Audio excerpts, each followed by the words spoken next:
చేసిన విషయాలు అందరికీ తెలుసు, కొత్తగా మనం చెప్పాల్సిన అవసరం లేదు. రెండోది, ఏదైతే రాష్ట్ర ముఖ్యమంత్రి జగన్మోహన్ రెడ్డి గతంలో ఏనాడైనా ఎక్కడైనా ఒక పవర్ ప్లాంట్ కట్టిన చరిత్ర ఉందేమో ఒకసారి రికార్డు ఓపెన్ చేసుకోమని చెప్పండి వైసీపీ నాయకులు.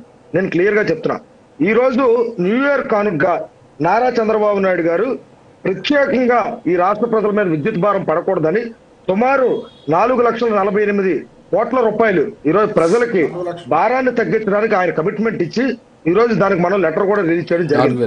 అయితే ఇక్కడ ఒక విషయం గమనించాలి సార్, గతంలో ఏదైతే విద్యుత్ ఛార్జీలు పెంచడం, విద్యుత్ ఛార్జీల వల్ల ఈ రాష్ట్ర ప్రజలకి ఎంత భారం పడిందో ఈ రాష్ట్ర ప్రజలందరూ కల్లారా చూశారు.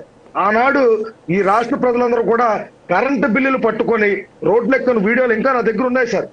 ప్రజలు ఎక్కారు, స్వయాన తెలుగుదేశం పార్టీ నాయకులు కాదు, ప్రజలు ఆనాడు రోడ్లు ఎక్కి కరెంటు బిల్లులు పెరిగిందని చెప్పి పేపర్ పట్టుకొని తిరిగిన వీడియోలు ఇంకా నా దగ్గర కావాలంటే మీకు డిస్ప్లే చేసి చూపిస్తాను. ఆ రోజు జగన్మోహన్ రెడ్డి గారు రాష్ట్ర ప్రజలకు మోసం చేశారు తప్ప ఆయన ఎక్కడా కూడా కరెంటు బిల్లుల విషయంలో ఈ రాష్ట్ర ప్రజలకి అసలు న్యాయం చేసింది లేదు. ఈరోజు ట్రూ అప్ ఛార్జీలు ప్రభుత్వం భరిస్తుందని చెప్పి మనం లేఖ రాయడం ఈరోజు రాష్ట్ర ప్రజలందరూ హర్షిస్తున్నారు సార్. ఈరోజు వైసీపీ నాయకులకి ఏదో బురద జల్లాలని చెప్పి ఆలోచనలో ఉన్నారు తప్ప మనమేమన్నా దీన్ని సూపర్ 6 లో పెట్టలేదు కదా సార్. నారా చంద్రబాబు నాయుడు గారు సూపర్ 6 లో పలానా జనవరి 1 కి ట్రూ అప్ ఛార్జీలు తగ్గిస్తారని చెప్పి సూపర్ 6 లో ఏం పెట్టలేదే.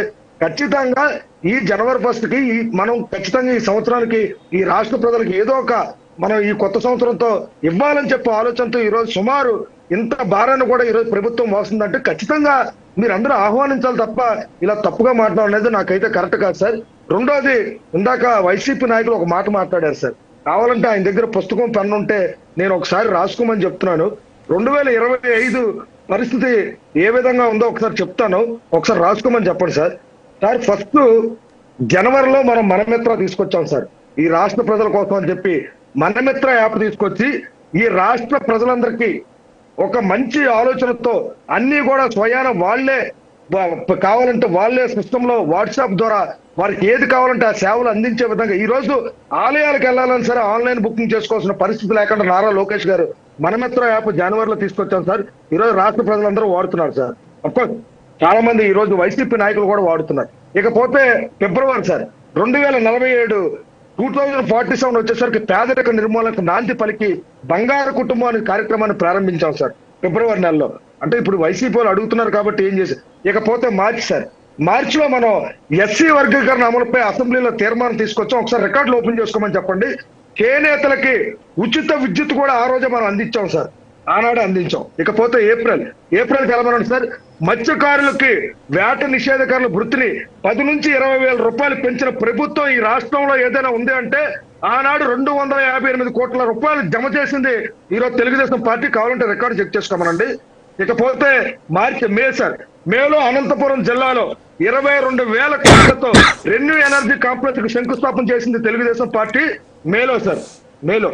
ఓకే, ఇకపోతే జూన్ నెలలో నారా లోకేష్ గారు, అలాగే చంద్రబాబు నాయుడు గారు, అలాగే పవన్ కళ్యాణ్ గారు, నరేంద్ర మోడీ గారు కూడా తల్లికి వందనం ద్వారా ఈ రోజు రాష్ట్ర ప్రజలకు ఇంటర్ విద్యార్థి కానీ ప్రతి విద్యార్థికి 15,000 రూపాయలు నేరుగా వాళ్ళ అకౌంట్ లో జమ చేసింది. ఇప్పుడు ఒకటి సార్, సరే ఇప్పుడు ఇవన్నీ ఓకే, మీరు ఇచ్చినటువంటి పథకాలు ఇవన్నీ మీరు మనం మాట్లాడాలంటే వినండి సార్, మనం మాట్లాడాలంటే 18 నెలల ముందుకు వెళ్ళాలి. సరే, ఒక స్ట్రైట్ క్వశ్చన్ అడుగుతాను. ఒక నిమిషం సార్, రామ్మోహన్ నాయుడు గారు, ఒక్క నిమిషం. రామ్మోహన్ నాయుడు గారు, ఒక ప్రశ్న ప్లీజ్. మీరు చెప్పింది ఇస్తారు, మీరు చెప్తున్నారని ఓకే, మీ ప్రభుత్వం చేసింది ఖచ్చితంగా ఈ 18 నెలల కాలంలో ఏం చేసింది అనేది ప్రజలందరికీ తెలుసు.